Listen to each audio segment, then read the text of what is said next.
Welcome, welcome, welcome. Welcome to the Black Women's Institute for Social Equity. I'm going to talk about a discussion I had for the past 2.5 hours. We were talking about housing policy in the United States. Prior to having this discussion, I read an article by Alex F. Schultz. It's about the United States and its housing practices. I also read an article by author Sheetal. It talks about an extension of the housing policy within the U.S., as well as the statistics and the data analysis of how the housing policies affected minorities. Was it great to have housing policies and practices? Did it produce any positive outcomes from these policies? First of all, in the article from Alex Schultz, he talked about a program. It's called the Moving to Opportunity. I also watched a video by it and was completely disgusted, but these are things we already know as African Americans or minorities living in the United States. So the MTO, Moving to Opportunity, was an experiment that was conducted by the Housing Development Division, better known as HUD. HUD offered two different types of programs. One was the public housing, and then the other was the voucher system. So what they did was offer minorities these vouchers, or they placed them in public housing to see what the outcomes would be. Some of the conditions were deplorable and remain deplorable today, but I was clueless about these being experiments that were being conducted by the housing authority. So this is totally ridiculous to me. So we're having this conversation, and they're spinning this narrative from HUD and based on a Eurocentric idea of research and history. The thing that bothers me the most is that this history is not all inclusive. They talk about equity and access, diversity and inclusion, but they fail to talk about equity and access. So the main problem I found with the article is that it was built on the policies of HUD, was built on a long time tradition of exclusion. So I was reminded of the 1862 Homestead Act, as well as the Morrill Act, or the Land Grant Act. In the Land Grant Act, it gave institutions a promise of land for 150 years if they were focusing on agriculture business, arts, and then there was another option they had to focus on. It was arts, agriculture business, and more development. So they were promised a land of 150 years. And then you had the Homestead Act of 1862. Now, Westerners were promised land. Out of the land, you had over 10 million people to apply for this Homestead Act grant. 1.6 million was granted land. The land covered more than millions of acres within the United States. They had a promise, they had a commitment to promise to the state that they would homestead the land for 5 years. They had to pay a small fee for the land.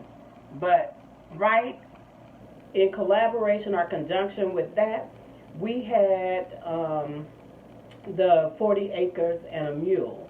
So the 40 acres and a mule was never granted to blacks, but instead this homestead grant granted Europeans a way, an entry point into capitalism and real estate and development. We know that generational wealth is created through real estate and real estate development.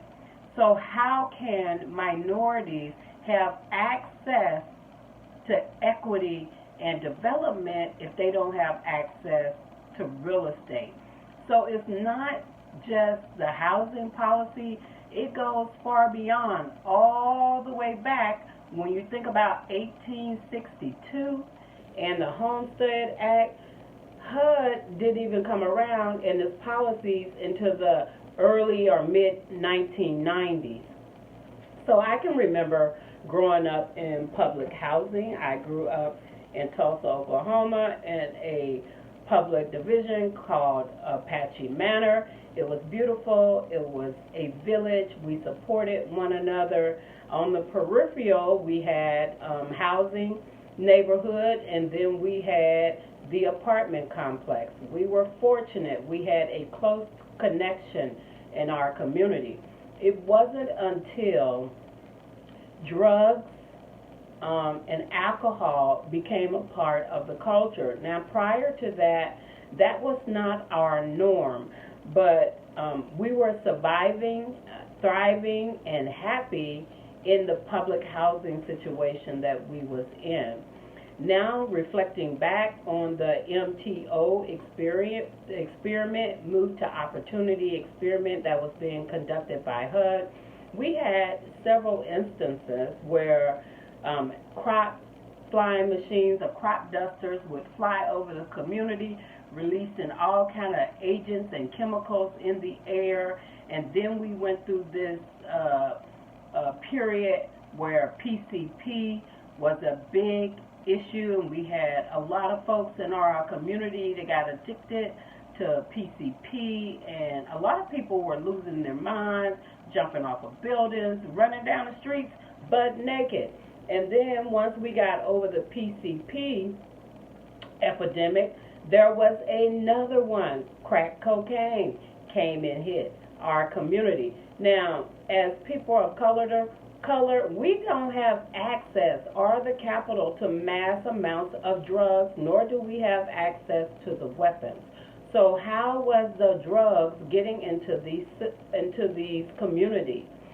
So reading this article and listening to the discussion after 2 hours frustrated me beyond. Now I can see the issues of white supremacy, unfair housing practices, as well as unfair education. Now, I don't fault the folks that was having the discussion because they were clueless about history. All they know is their story. They're not interested in our story. So I began to make them interested in our story. And I did that simply by talking about the 1862 Homestead Act and how we were excluded from being landowners and property owners. I also talked about the 1921 Tulsa Massacre race riot, which was really a Holocaust, how a black community, well developed beyond any other community, was very wealthy. And there was a huge riot. They call it riot. I call it a Holocaust and a massacre because that's what it was. They say 300 people died. We know that 10,000 or more people died during the 1921 Tulsa Massacre. I mentioned to them about the Devil's Punch Bowl in Natchez, Mississippi, right after slaves were freed.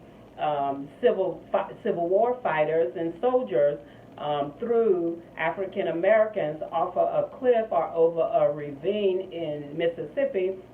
It is called today the Devil's Punch Bowl. There was a conversation, and Europeans had this joke about, I know why the peaches grow in Natchez, Mississippi. And you would ask why? Because they know what the fertilizer is. So during rainy season, it has been said that when it rains, you can see the bones of the black people that were thrown over the cliff. Many suffered from disease. Many suffered from hunger. These people were just freed from slavery, and they were marching through Natchez, Mississippi, escaping slavery, and Confederate soldiers threw them over a ravine they would rather have them be dead than to leave Mississippi.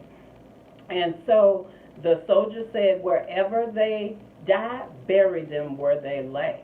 Many were not buried, but white folks today in Natchez, Mississippi, they will not eat the peaches that grow in the Devil's Punch Bowl, and they say the reason why is being fertilized by these black bodies. So our history in regards to public housing and transition just didn't start with housing policy. The problem with our education system and our curriculum is that it is not all inclusive. It paints a history or a story that is Eurocentric. It is not an all-inclusive story. It is not even the truth of history. So that is the reason why the Black Women Institute for Social Equity will focus on a Afrocentric curriculum for the Lillian Davis Early Development Academy.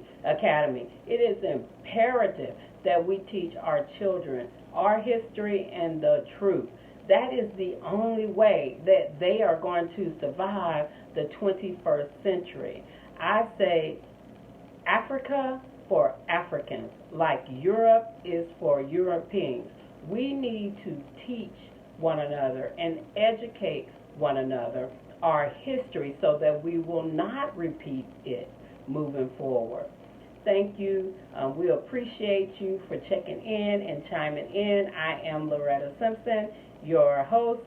You may say, how can you help the Black Women Institute for Social Equity?